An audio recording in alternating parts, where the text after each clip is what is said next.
ഇടുക്കി മൂന്നാർ ഗുണ്ടുമല എസ്റ്റേറ്റിൽ നിന്നും മാട്ടുപ്പെട്ടി ജലാശയം നീന്തിക്കടന്ന കാട്ടുകൊമ്പൻ പടയപ്പ മൂന്നാർ മേഖലയിൽ എത്തി.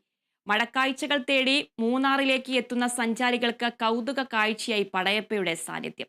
സോഷ്യൽ മീഡിയയിലും വാർത്താ ചാനലുകളിലും നിറഞ്ഞു നിന്ന പടയപ്പയെ കണ്ടുമടങ്ങിയത് നിരവധി സഞ്ചാരികളാണ്.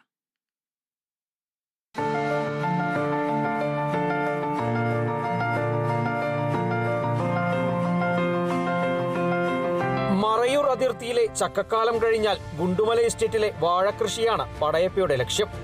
അതുകഴിഞ്ഞാൽ മാട്ടുപ്പെട്ടിയിലെ വഴിയോര കടകൾ, പിന്നീട് മൂന്നാർ മേഖലയിലെ വിവിധ എസ്റ്റേറ്റുകൾ കേന്ദ്രീകരിച്ചാവും യാത്ര.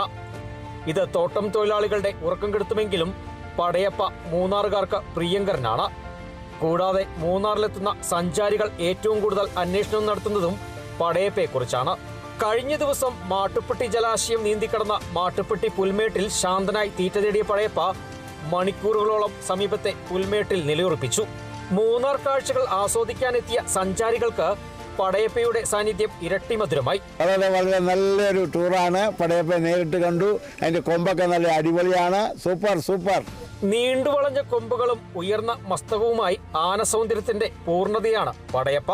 സോഷ്യൽ മാധ്യമങ്ങളിൽ വൈറലായ പടയപ്പയെ നേരിട്ട് കണ്ടതിലെ സന്തോഷത്തിലാണ് സഞ്ചാരികൾ.